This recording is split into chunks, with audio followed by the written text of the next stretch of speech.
At dahil naglaan ka ng investment para sa sarili mo, ay posible kang kumita ng some minor profits and even much higher. Depende po yan sa kung gaano mo katagal ibinabad ang pera mo doon sa investment processes ng isang company or let's say ng bonds and securities. Okay?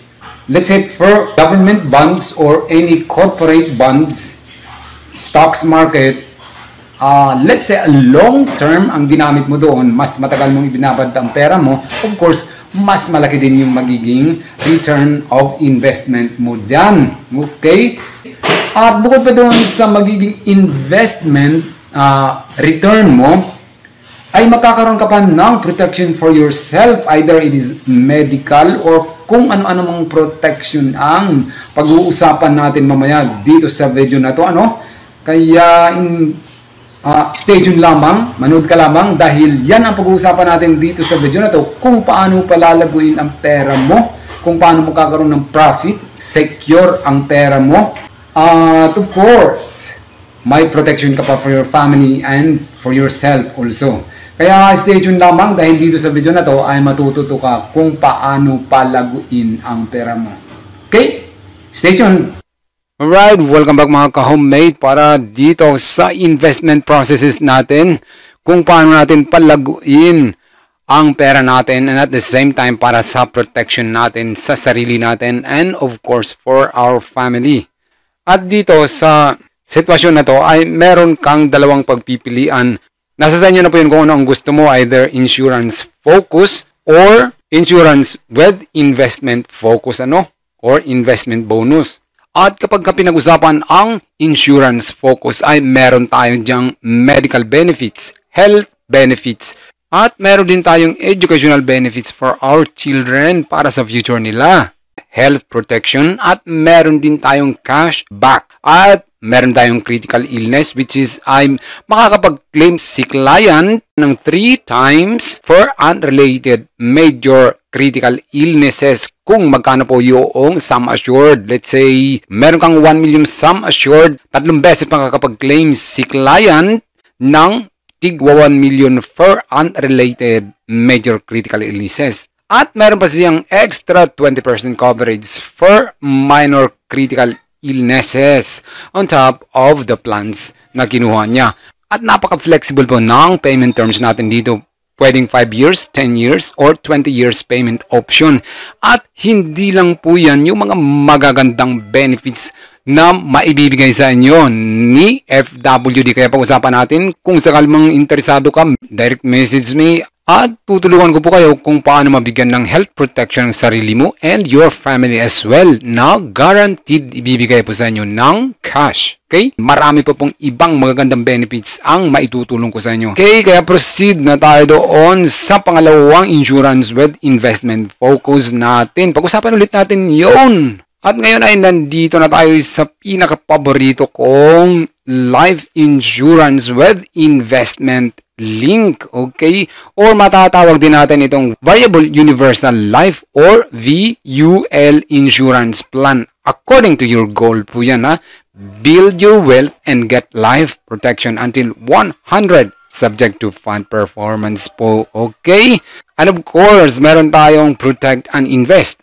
Grow your fund for lifetime protection and investment subject also to fund performance and save your life education or retirement. And of course, we can build our wealth by investing in our diverse global and local funds that fit your personal risk appetite. Yan po napakaganda po yan. At meron din tayong loyalty bonus.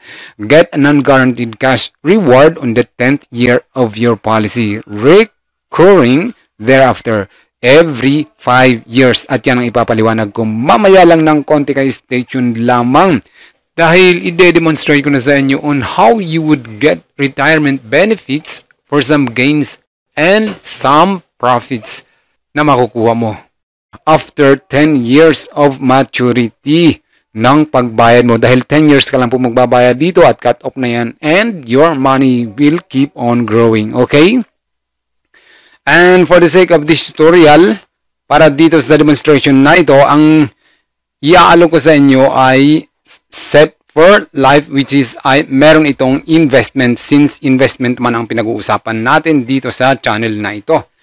At kung sakaling nagustuhan mo ito, ay pakilike po ang video na to at mag-subscribe ka na rin para masusundan mo ang bawat video natin tungkol sa mapagkakakitaan natin online. At diretso na tayo. So gagamit lang ako dito ng mga pangalan na kung ano-ano lang. Ang target natin dito ay ang edad lamang Ang edad lamang ang gagamitin natin dito para makuha natin yung computation. Yun lang ang importante, ang edad. So ang target ko dito ay 47. Let's say 47. 47. So yan, 47 years old. Yan, okay. 47 years old, click save natin. Para makita natin yung magiging profit natin at the time of maturity or as we age. Okay? As the client age. So, lahat naman ay papunta sa pagtanda. Wala namang papunta sa pagkabata. So, dito sa Sum Assured ay nasa sa inyo na po yun kung magkano ang gusto mong ilagay doon sa protection money for yourself. Insurance pong ibig sabihin doon. So, Sum Assured ay sabihin na natin 1 million. Nakatype na ako kaya ilagay ko na 1 million. Pero click muna natin itong RPQ or Request for Price Quotation dahil kailangan natin itong i-click muna dito. Ilagay natin sa risk para po ito doon sa risk management natin para makita ninyo yung mga tanong na nababagay para sa inyo for your investment. So unang tanong, what is your primary financial goal in investing? Dito lang tayo sa balance lang tayo. Doon lang tayo sa hindi risky na investment. Kasi gusto naman natin na lumago. Pero nasa inyo na po yun. Kung isa kang risk taker, ay nasa sa inyo na po yun kung anong pipiliin mo dito.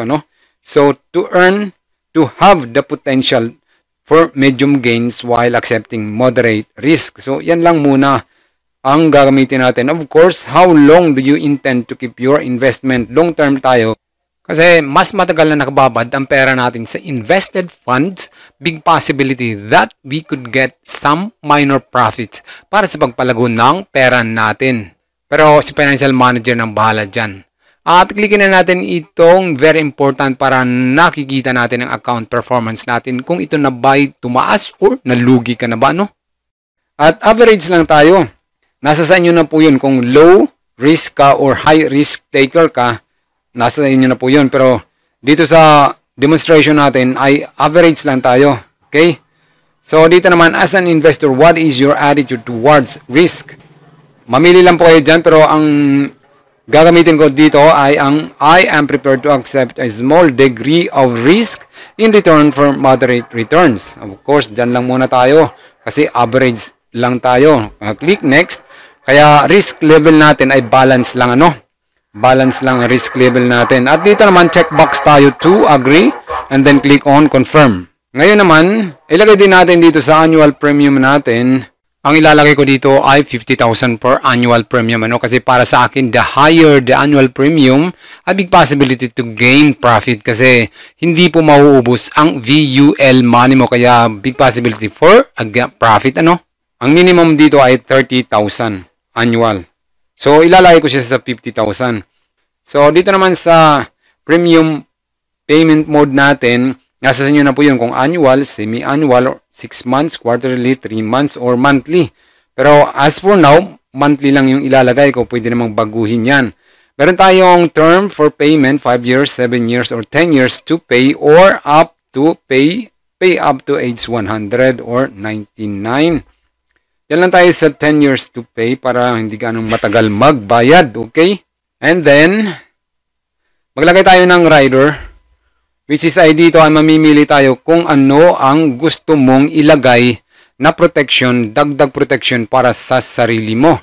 Okay? Itong ipapaliwanag ko isa-isa itong mga to. Itong Life Pro, this is an additional cash benefit upon death or terminal illness doon sa client. At kung sakali mang itong si client ay pumunta sa ibang bansa at doon ay nagkaroon siya ng nadisgrasya, poryabuyag si client, ay makakakuha pa rin siya ng kung ano ang sum assured na meron siya, which is ay 1 million nung linagay natin kanina, no? Yan. So, dagdag benefits ito. In short, mas nakapokus ito sa death benefits. Ito namang Health Pro ay ito yung additional cash benefits din ito, which is ay makakakuha ang client 3 times, 3 beses makakakuha ng kung magkano ang sum assured niya doon sa pag nagkaroon siya ng major critical illnesses, pero magkakaiba po yan, ano? Unrelated po yan. Makakakuha siya 3 beses. So, puntahan natin ang solid na halimbawa para mas maintindihan nyo kung anong ibig sabihin ng 3 beses na pag-claim sa critical illness. So, dito, base dito sa illustration na ito, ay first major claim niya, nakakuha ito ng 1 million. And then, nagkaroon siya ng minor claim, which is ay 200,000, 20% of sum assured na, which is ay 1 million. Kaya nakakuha siya ng 200,000 dun sa unang claim niya sa minor claim. And then, dahil abusado siya, hindi niya pinahalagahan ang katawan niya, kaya nagkasakit ulit siya at meron na siyang second major critical illness at nakaklaim ulit siya ng panigabagong 1 million. And then, sobrang abuso pa rin. Kaya, nagkasakit ulit siya ng unrelated ulit nga major critical illness. Kaya, ayun, meron na siyang 3 beses na pag-claim ng 1 million. At dahil hindi niya nakayanan ni client, ay bumigay na ito. At nakakuha ulit siya ng panibagong 1 million for pass away benefit. At ang total na nakuha ni client sa pamilya niya ay 4.2 million. Yan po yung katumbas doon sa health benefits na makukuha ni client para dito sa critical illness. So ano naman yung mga halimbawa ng critical illness? At base dito, ang group 1 ay lahat ng uri ng cancer, group 2 major organ failure, and group 3 ay heart and blood vessel related, and so on po yan, ano? Ang hirap talaga magkasakit, kaya mag-ingat po tayo sa katawan natin, maglagay tayo ng protection para sa sarili natin, okay? Ang pagkakaiba nitong Health Pro at saka Health Pro Lite, parehas lang sila ng mga benepisyo para sa critical illnesses, minor critical illnesses, kung ano-ano pa man dyan, parehas lang sila. Ang pagkakaiba lang ng dalawang ito ay 1 beses lang makakakuha itong si Health Pro Lite. Okay? 1 beses lang. Unlike to Health Pro ay 3 beses. Okay?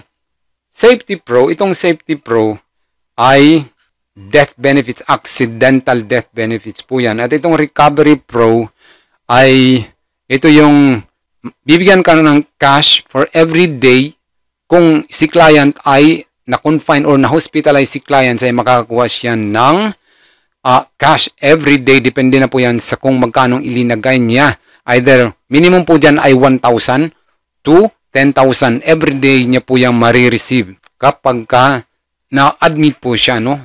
Lalo na to the intensive care unit. Okay. So, mamimili lang tayo dito. Hindi ko po ilalagay ang lahat ng mga yan kasi may kanya-kanyang price po yan ang bawat additional benefits for ourselves or protection for ourselves. Kaya mamimili lang tayo ng kung ano ang gusto nating ilagay protection para sa sarili natin. Okay? Kung marami kang karamdaman, pwede kang kumuha ng Health Pro. Okay. Nasa sa inyo na po yun. Pero just for the sake of this tutorial, ang kukunin ko ay itong si Safety Pro lang. Tanggalin natin yung mga yan kasi tataas yung monthly bills natin, bayarin natin. Okay, add rider tayo. Click natin yung add rider.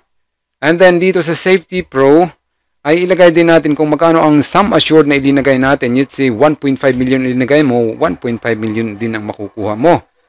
Ayan, tuloy tayo. So ngayon, ang mangyayari dyan, meron na tayong 4,165 na premium natin. Kasi 50,000 yung ilinagay kong annual para mas malaki yung magiging investment natin, ano? So ngayon, nabanggit ko kanina na meron tayong investment. So yan, dito tayo ngayon mag-focus. Dahil ang VUL na to or Variable Unit Link na insurance focus na to ay meron itong investment bonus. So dyan na tayo pumunta. Click lang natin itong Add Funds. At dito, kanina doon sa risk management natin doon sa RPQ ay balance tayo. Kaya click din natin itong balance. At dito sa dalawang ito ay i-check natin yan. So ano bang pagkakaiba ng peso balance fund at saka peso stable fund? Okay, itong dalawang ito ay mostly the same lang yan. Dahil ang peso balance funds at stable fund ay yung dalawa na yan ay ini-invest yan doon sa government bonds at saka any corporate bonds na pwedeng paglagakan ng financial manager natin. Either pwede po din itong i-invest dun sa stocks market.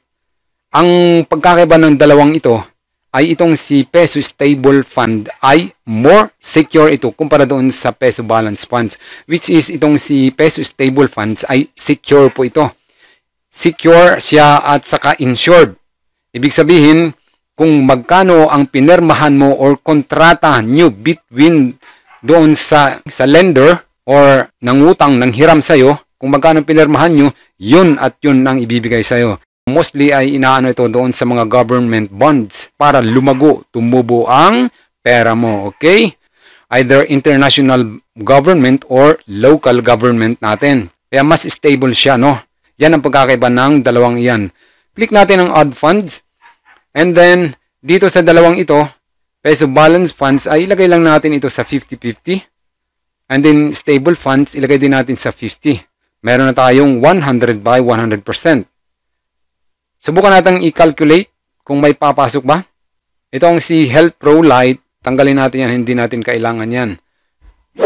Nadagdagan tayo ng Sure Pro for Insured. Anong ibig sabihin nitong Sure Pro for Insured?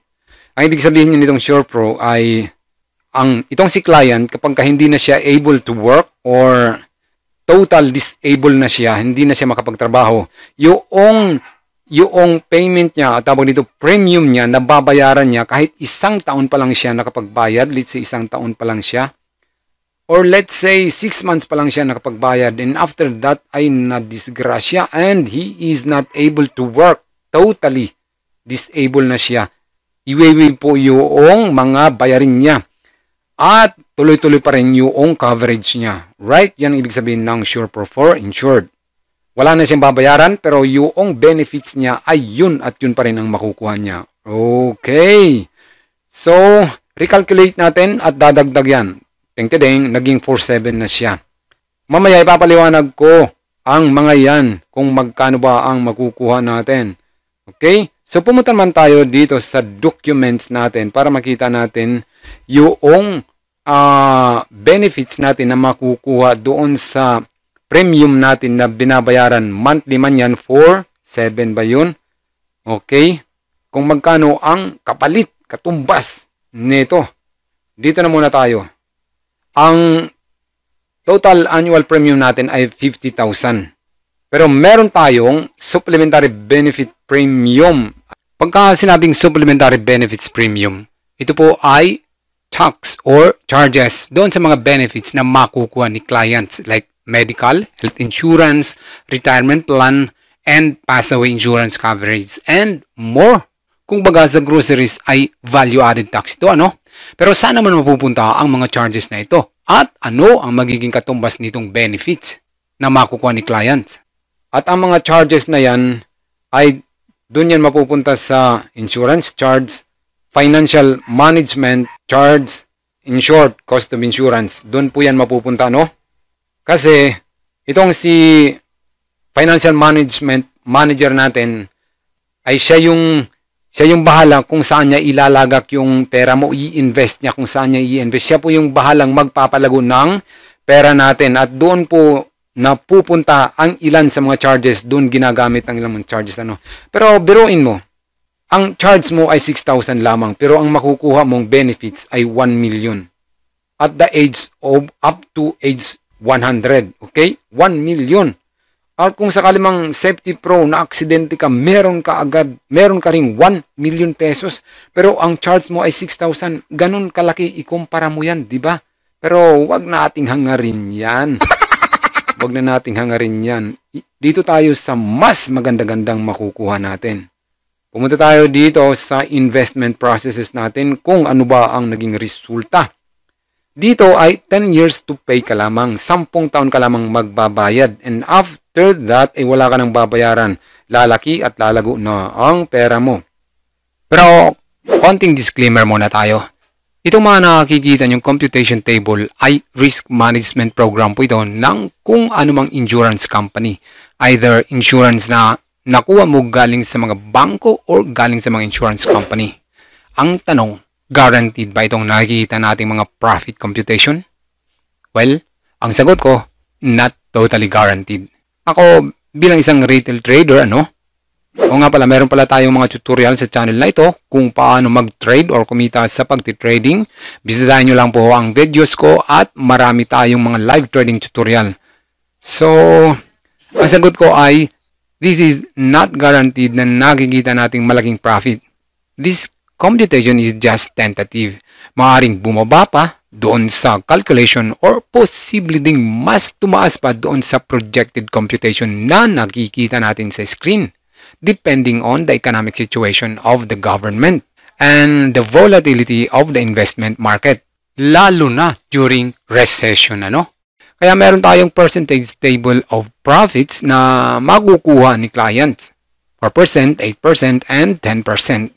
So, ano ang guaranteed na makukuha ni clients? Ang passive benefits na 1 million. Ibibigay sa pamilya na yan ng 100%. Kung 1.5 million ang inilagay niya sa insurance niya, then ibibigay sa kanya ang 1.5 million. Guaranteed po yan, okay? So, 10 years to pay lang. Nag-umpisa ka nagbayad si clients not at the age of 47, since 47 yung target natin. And at the age of 56, which is 10 years to pay, hanggang doon lang cut off na yung bayad niya. At the age of 57, ay unti-unti makikita mo, unti-unting lumalaki at lumalago ang perang binayad mo, Unti-unti siyang lumalago. At kung naalala nyo kanina, ay binanggit ko yung charges. Kaya makikita nyo doon sa first year, ay makikita nyo yung konti lang, 4,998 lamang, and the second year ay 19,992, and then the third year ay 32,487. Dahil po yan sa charges, at yan ay binanggit ko kanina, So, binanggit ko ang charges para hindi tayo maging biased. Dahil kahit kasi pagbili natin ng pagkain natin ay meron itong charge or tax. Ito ay value-added tax, At lumaktaw tayo. Pumunta tayo sa age 66. At age 66, ang naging pera mo at 10% ay umabot na sa 1.3 million ang nakuha mo. Okay? 1.3 million at 10%. At the age of 70 ay meron kang 2 million na mataginting. Okay? And at the age of 80 ay meron ka ng 5 million, 5.4 million. Paano kung matigas yung dibdib mo? Hindi ka abusado. Umabot ka ng 90 years old. Meron ka ng 14.4 million. Kapag nasa age 90 ka na, ay kunin mo na. Sabihin mo na kay FWD, kukunin ko na po yung salapin na meron ako dyan at ibibili ko ng ice cream. Okay? Kumain ng masasarap na.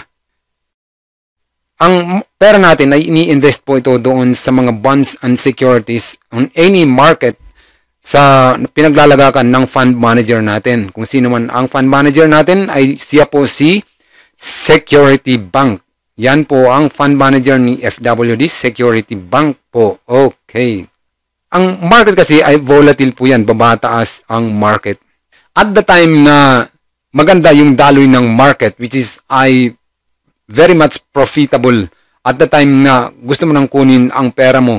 Ngayon, dahil very profitable ang pag-withdraw mo na timing sa maganda ang market, ay binigyan ka ng 10% doon sa pera mo. So, makakakuha ka ng, at the age of 70, gusto mo nang kunin ang pera mo, ay makakakuha ka ng 2 million. Okay? Kung sakali bang medyo bagsak down ang market, ay binigyan ka ng 8%, ay meron ka pa rin 1.3 million, almost 1.4 million at the age of 70. Okay? At the age of 90, makakuha ka pa rin ng 6.9 million. So, napakadali lang intindihin. I hope na nag-gets nyo po yan, ano? Pero, ikumpara natin ang total living benefits at saka itong projected death benefits. Mapapansin nyo, 1 million lahat yan up to dito sa dilaw orange na linyang ito. Pero, at the age of 70, sa 8% and 10%, kung magkano yung total living benefits mo, ay yun din yung magiging makukuha ng pamilya mo. At the age of 80, nakakuha ng, at sabihin na natin sa 8% lamang, meron siyang 3.1 million sa total living benefits. Dito rin sa pag natigok na ay 3.1 million. So parehas lang, ano, napakalaki. 'Di ba? Huwag nating hangarin itong sa nasa kanan. Dito tayo sa gitna, total living benefits. Ano? Pero ganoon naman talaga, lahat ng bagay dito sa mundo ay papunta yan sa pagkabulo. Kaya ang inaano natin dito ay pinaghahandaan yung ano natin, future. Kasi dito lang naman sa Pinas talaga na, ewan ko kung ano ba ang tawag doon, ignorance ba yun? Ang mga tao dito, ignorante. Kapag sinabing insurance, ang iniisip na nila kaagad ay yung pag-goodbye ng tao. Pag abroad din ako doon sa South Korea, ay hindi po pumapayag ang mga tao doon na walang insurance. Ganun po sila ka-open. Dito lang naman sa Pinas yan, kung pupunta ka ng Canada, US countries, Western countries, mandatory po ang insurance doon. Hindi pumapayag ang mga tao doon na wala silang insurance. Gustong-gusto nilang insurance kasi alam nila na meron at merong future na nag-aantay kapag merong insurance. Kaya hindi sila pumapayag doon. Dito lang sa Pinas, medyo kulang pa sa kaalaman kung ano ba talaga ang magandang na idudulot ng insurance system. Although poor talaga ang insurance system dito sa Pinas, ano?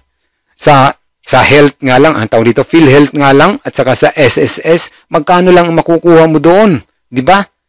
Ganun, napakaliit lamang ng makukuha mo. Samantalang itong dinedemonstrate ko sa inyo ay sulit na sulit, busog na busog tayo. Okay? So ngayon, at kung sakali mang interesado ka dito sa dinidiscuss ko sa inyo na isang VUL or variable life insurance po, which is ay nakafocus po ito doon sa retirement plan mostly. Yan po, ano, magkakaroon ka ng investment bonus dito sa retirement plan na inu-offer ko sa inyo. Napakaganda po ng benefits na ito dahil bagay na bagay po ito doon sa mga OFW or yung mga nag-a-abroad. Para pag uwi mo dito sa Pinas, for good, umuwi ka na, ay meron kang nag-aantay na fruitful harvest. May nag-aantay sa iyo na pera at the time na gusto ka nang umuwi dito, ano?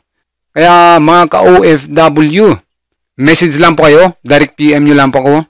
Meron tayong number na nakikita dyan sa screen. WhatsApp ko po yan at number ko din po yan dito sa Pinas. For more inquiries, ay PM nyo lang po ako. Pag-usapan natin kung paano ko kayo matutulungan tungkol dito sa life retirement plan natin, okay? Kaya ngayon pa lang ay mag-umpisa ka na, mag-invest ka na para sa sarili mo, para in the future ay meron at merong nag-aantay sa iyo na fruitful harvest. Ganun po, ano, mag-umpisa ka na ngayon na mismo.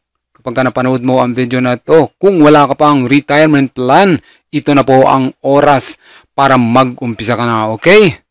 So, kung meron pa kayong mga katanungan, na ilagay lang dyan sa comment section natin at nang mapag-usapan natin, sasagutin natin yan. Kung ano man ang mga katanungan mo, ilagay lang natin. Ilagay nyo lang po dyan sa comment section, okay? So, hanggang dito lang muna ang video natin at sa next video natin ay pag-uusapan natin kung sino si FWD, okay?